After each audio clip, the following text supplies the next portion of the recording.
मेरा नाम आतिम अली रॉकेट वाले है। मैं मस्जिद मोहियतपुरा का सेक्रेटरी के नाते बरसों से मैं इस काम को संभाल रहा हूँ। 40 बरस से तो ये तहरीक चली है, उससे पहले भी मैं इस काम को संभालता था और बचपने से इस मस्जिद के पास ही रहता हूँ। मस्जिद में बरसों से नमाज़ पढ़ता हुआ है। मैंने सारे इन आलिमों को देखा हुआ है, सारी बातों को मैं अच्छी तरह से जानता हूँ कि कौन कौन शेख और मतलब या इसके भाई साहब वगैरह किस तरीके से चले हैं। और पुराने 40 साल के पहले ये तहरीक से पहले जो भाई साहब चलते थे उसको भी मैंने बहुत अच्छी तरह से देखा हुआ है और वो चंद पैसों में इस काम को चलाते थे। लेकिन उसके बाद जो मैंने इस तहरीक के अंदर जब मैंने इसका मोड़, इसका मुराद देखा इसको, तब ये इनकी मैंने सारी बातों का इतिहास पढ़ता गया और मैंने दीन को मैंने बहुत बारीकी और आसानी से मतलब मैं पढ़ता हूँ। कुरान मजीद को मेरे पास सारे कुरान मजीद है, शिया सुन्नी वाबी के मैं सब कुछ पढ़ता हूँ। इसमें सारी बातों को डिटेल में पढ़ता हूँ और मैं अच्छी तरह से जानता हूँ। मैं इसको बिल्कुल ही मैंने देख लिया कि ये सैयदना के सारे हथकंडे शरीयत से बिल्कुल हटे हुए हैं। शरीयत की कोई बातें सिर्फ मतलब एक इस तरीके से करते हैं जैसे कोई अंदर क्या समेटा हुआ और पैकिंग इसके ऊपर शरीयत की चढ़ा देते हैं। उसके अंदर सारा माल दूसरा होता है, शिरक का भरा हुआ। इससे सारी बातें जो मतलब ये समझ लो कि खुदा बेहतर जानता है माबूद के इसके ऊपर रहम करेंगे किस तरीके से। तो इन्होंने देख लिया कि हातिम बरसों से सारी बातों को हमारी जानता। मैंने यहाँ पर मुझ पर कई हमले हुए लोगों के साथ मैंने बहुत अच्छी तरह से देखा हुआ है। कई बातों को मैं इनकी भाई साहब की, इनके शेख की, इनके मल्लाओं से मैं बहस कर चुका हूँ शरीयत के मुतालिक। तो यहाँ तक कि मैंने बहस की ना, तो उसके शेख साहब ने, जिसका नाम सैफुद्दीन जमाली था, उसने मुझे हाथ जोड़ के कहा कि हातिम भाई आप शरीयत के मुतालिक मेरे से मतलब कोई सवाल ना करें, मैं शरीयत हम लोग ज़रा भी नहीं जानते हैं। वैसे ही हम लोग, मैंने कहा कि फिर शरीयत की बातें आप इस मस्जिद में आम सभा में क्यों करते हो जब आप जानते नहीं हो तो किसी बात को। तो उन्होंने कहा मैं अब आइंदा के लिए इस बात को कभी भी इस शरीयत की बातें आपके मस्जिद के अंदर नहीं करूँगा। उसके बाद से हर मैयत के साथ, हर रजा के साथ, हर बातों को मैं बहुत अच्छी तरह से जानता हूँ। तो ये लोग मुझसे इतना घबरा गए और मुझ पर इन्होंने कई लाख रुपए, मतलब पहली बात तो मेरे पास आई थी कि हातिम भाई है ना, जो आप खामोश रहो, आपको हम नहीं कह रहे कि आप मिसाल ले लो, लेकिन आप खामोश रहो, हम आपको 10 लाख रुपए देंगे। मस्जिद के अंदर सैयदना की सालगिरह के दिन इनके सेक्रेटरी ने रूबरू मुझसे ये बात कही। फिर उसके बाद मेरे पास बात आई कुछ ही दिनों के बाद कि हम आपको 30 लाख रुपए देंगे हातिम भाई, सिर्फ आपको खामोश रहना है। लेकिन जब मैं खामोश नहीं रहा और मैं इसके पैसों से नहीं बिका, मैंने कहा मैं कोई बिकने वाले आइटम नहीं हूँ, मुझे आप कभी भी ख़रीदने की कोशिश मत करना। जब इन्होंने देख लिया कि ये शख्स बिल्कुल नहीं ख़रीदा जा रहा है, तब उसने मुझ पर हमले करने शुरू किए और उसने मुझ पर जान से मारने के कई टेलीफोन मेरे घर पे आए और कई बार मुझ पर इन्होंने, इनके शेख मल्लाओं ने मुझे धमकियाँ दी। एक बार तो यहाँ तक रात को 1 बजे के करीब मुर्तज़ा नाम करके एक शख्स था जो इस मस्जिद में आया हुआ था, जो ताहा का पिए है, वो इस प्लान को बना रहा था। एक टेम्पे में मैंने देख लिया था, मैं यहाँ से मेडिकल से अक्सर रात को 12 साढ़े 12 बजे जाया करता था, तो मैंने उसको देख लिया था। मैंने मुर्तज़ा भाई को जब टेम्पे में बैठा हुआ देखा, मैंने जाते ही उसको पकड़ा। मैंने कहा मुर्तज़ा भाई क्या बात है आपको, तो आप तो कोई मेरे विरुद्ध बहुत बड़ा प्लान बना रहे हो। अरे नहीं नहीं हातिम भाई, ईमान से हम कोई प्लान नहीं बना रहे हैं। और ये इस तरीके से मेरे गर्दन में हाथ डाली और ले करके वहाँ से चला गया। लेकिन दूसरे दिन जो लोग उसके साथ बैठे हुए थे मोमेडेंस के, उसने मुझे कहा कि हातिम भाई बिल्कुल आप सच कह रहे होते और आप ही के खिलाफ ये प्लान बना रहा था। लेकिन हमने कह दिया कि हातिम भाई और हम दोनों एक ही मोहल्ले में रहते हैं, इसलिए हम है ना हातिम भाई के ऊपर कभी भी, लेकिन हमने हातिम भाई आप हमारे मोहल्ले में रहते हो इसलिए हम आपको इतला कर देते हैं कि इनसे सावधानी से रहना। लेकिन इसके कुछ दिनों के बाद जब मस्जिद के अंदर एक बकरा काटा गया, और मेरे सामने की बात है, उसके भी विरुद्ध मैं गवाही था। उसके बाद मैंने उस गवाही को कोर्ट में गया ना, तो मैंने गवाही दी, तो इसके बाद भी वहाँ कोर्ट में मुझे धमकी दी गई। मुझे जज ने भी कहा कि हातिम भाई आप मेहरबानी करके अपनी जान की हिफाजत कीजिए और आप घर जाइए और बयान को बदल डालिए। तब मैंने इसको कहा, जज से भी मैंने कहा कि मैं इस बयान को हरगिज़ नहीं बदलूँगा, क्योंकि मुझे मर करके खुदा के नज़दीक जाना है, कोई इस इंसान के नज़दीक नहीं।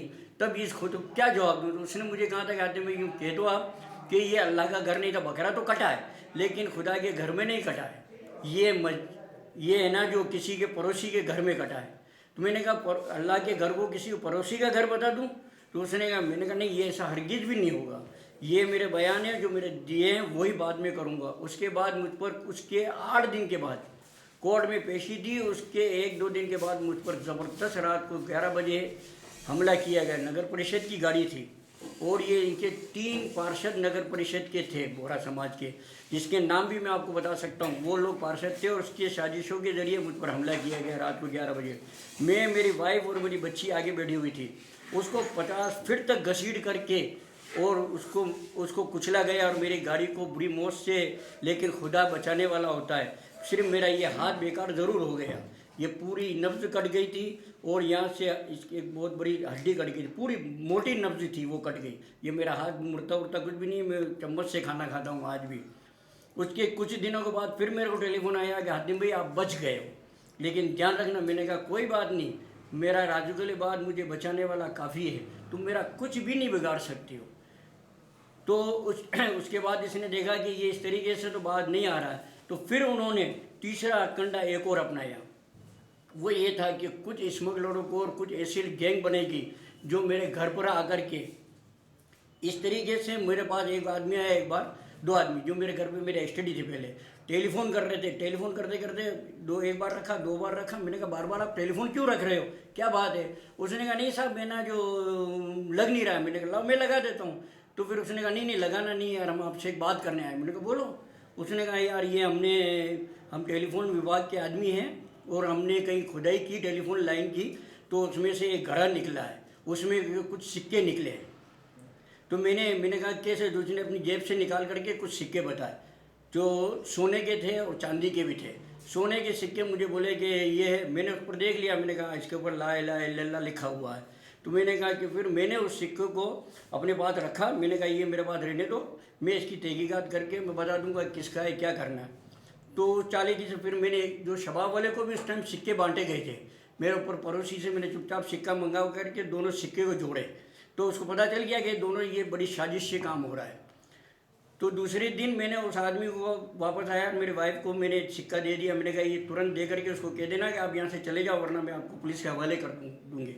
तो वो आदमी सिक्के लेकर फिर आया, वापस आया कई बार, लेकिन नहीं पकड़ा गया। फिर एक साजिश और रची गई उसके बाद। तो उसमें क्या हुआ कि मैं घर पे दरवाजे में जैसे ही पहुंचा तो एक आदमी आया, चुपचाप सीधा मेरी दुकान पे आकर के मुझे बोले कि हातिम भाई। मैंने कहा ये नाम कहाँ से जानता है यार? कि यार भैया ये मैं पेट्रोल लाया हूँ जो आपको लेना है क्या? मैंने कहा पेट्रोल कहाँ से लाया तू?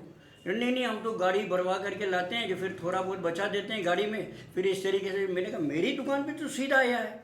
मैं समझ गया कि मैं बहुत मतलब इस तरीके से इन लोगों को साजिशों से। मैंने कहा तू यहाँ से चला जा, वरना मैं सीधे तेरे को पुलिस के हवाले कर दूंगा। मैं सब जानता हूँ तुम लोगों को कौन भेज रहा है और कहाँ से आ रहे हो। फिर 2-5 दिन निकले होंगे और मंडी के सीआई ये किशन सिंह, उन्होंने मुझे बुलाया मंडी थाने में। मैं गया तो उसने मुझे पूछा कि यार हातिम भाई आप क्या धंधा करते हो? मैंने कहा मैं मेरा छोटा मोटा धंधा है एक्सपोर्ट का, मैं मेरे घर के ऊपर फ्रेम में बनाता हूँ और मैं मेरे बैठा रहता हूँ, मेरे में खाता हूँ। तो उसने क्या हुआ कि मेरे एक सीआई साहब से, नारायण सिंह जी, उससे पूछा। उसने कहा कि यार हातिम भाई को आप जानते नहीं, हातिम भाई 5 वक्त तो नमाज़ पढ़ते हैं और आप उस पर। उसने कहा नहीं शबाब के कई लोगों ने कहा कि हातिम भाई तो गलत धंधे करते हैं, स्मगलर के धंधे करते हैं, हातिम भाई इस तरीके से है तो इसको अरेस्ट करना है किसी भी तरीके से हातिम को।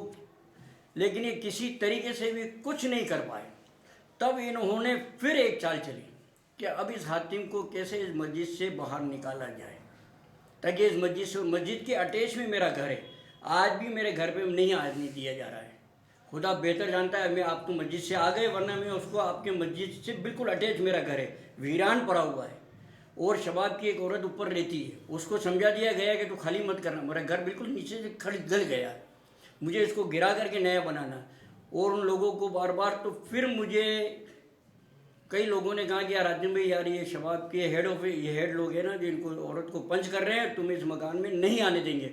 मैंने कहा 4 मंजिल मकान मेरा, मैं आके रहूँगा, ऐसी कोई बात नहीं है। फिर एडीएम सिटी के पास जब मैं गया ना, ये कोई नगर परिषद एडीएम सिटी कोई मुझे डाल नहीं देता था, वो सब बिके हुए कि आप कुछ भी करना। एडीएम सिटी को और कलेक्टर को कह दिया कि ये हातिम को आप कोई परमिशन मत देना कि इस मस्जिद के पास आकर के रहे। आज भी आप तो आ गए हो, अभी आप आओगे ना वापस ईशा में मगरिब में, तो मैं आपको मेरा घर बताऊंगा सारा, बिल्कुल मस्जिद के पास। आज भी वीरान पड़ा है, बिल्कुल जर्जर हो रहा है। तो एडीएम सिटी ने मुझे कहा कि यार हातिम भाई जब भी किसी मेरे भी एक नेता मिलने वाले उसके दबाव में आया ना एडम सिटी, तब मुझे उसने कहा कि यार आतिम भाई यार, ये शबाब के लोग आपके इतने विरुद्ध क्यों हैं और आपके खिलाफ बहुत तेज दबाव डाल रहे हैं कि ये यहाँ नहीं आना चाहिए। मैंने कहा मैं कोई दिक्कत नहीं है, मैं आऊँगा, मेरा घर है और मैं आके रहूँगा वहाँ पर। तो मेरे साथ इतनी, आज भी मेरे साथ इतना अत्याचार हो रहा है और ये जानते हैं कि ये कभी भी इस पकड़ में नहीं आने वाला है। तो मेरे को इसके इसके जब ईमान ही नहीं है और मुझे डर खुदा का है, मैं साफ बात कहता हूँ और मैं इनसे भी सैकड़ों बार कह चुका हूँ, मैं तुम्हें किसी से भी नहीं डरता हूँ। यहाँ तलक के मैंने, अब आप नहीं मानोगे, ऐसी किसी में भी साजिश नहीं होगी, मैं इनके ढलान पे चढ़ करके इसको सार बात कमा, इसको कमा के रहेगा। काम जाते ही मेरे से बहुत डरते हैं ये आलिम, इसके इमाम जो ये आते हैं ना, शेख मल्ला या आमिर लोग, ये बहुत घबराते हैं। ये इसलिए घबराते हैं कि ये आदमी बिल्कुल सच्चा बोलेगा और साफ बोलेगा और इस तरीके से बिल्कुल बोल देगा, बेबाक बोल देगा। तो ये बहुत घबराते हैं और ये मेरे को मतलब किसी भी तरीके से मोहियतपुरा से हटाना चाहते हैं। क्यों कोई तरीका, आज जो मस्जिद मोहियतपुरा में, वजीरपुरा में नमाज हो रही है ना, इस मस्जिद मोहियतपुरा के कारण ही हो रही है, ताकि कुछ भी करके वहाँ पर ये फिसाद हो और ये यहाँ वाले जो लोग नमाज पढ़ रहे हैं ना, किसी बहाने से भी ये उड़ जाए यहाँ से। लेकिन हमने अपने लोगों से कह दिया है कि कहीं कुछ भी होता हो, हमको इस मोहियतपुरा में जो हमको जगह दी गई है ना, उस जगह में से हमको नहीं हटना है, तो नहीं हटना है। तो हम लोग इसी तरीके से वहाँ बैठे हुए, हर हाल बैठे हुए। इन्होंने ये भी जो ये पाइप लगा करके इन्होंने की बहुत बड़ी साजिश थी। और मैं तो खास वहाँ का, मैं तो सेक्रेटरी रहा हूँ, मैं अजान में लगाता था, इकामत में देता था, सारी चीज़ें मैं ही करता था मस्जिद मोहियतपुरा में। भले ही शबाब के इमाम नमाज़ पढ़ाते तब भी, ये तो अभी 5-7 साल हुए, 10 ये इनके हाथ में गई है ना, वरना वर्षों से मैं ही करता था। ये सब जानते थे। सैयदना भी 18 बरस पहले तशरीफ लाए थे, तब भी मैंने ही किया सारा काम। सैयदना की मौजूदगी में भी मैंने ही किया है, वो सब जानते हैं। तो ये इतने घबराए हुए और बौखलाए हुए लोग हैं वहाँ के। और आज भी इस मस्जिद के ऊपर जो भी आप जिस तरीके से हमारे लोग बैठे हुए हैं ना, ये सभी बिल्कुल आज भी बेहिसाब कोशिश की जा रही है। कई बार हमको कहा गया है, कई शेख इनके शहजादे आए थे सैयदना के, उन्होंने भी कहा क्या भाई अब यहाँ से उठ जाओ।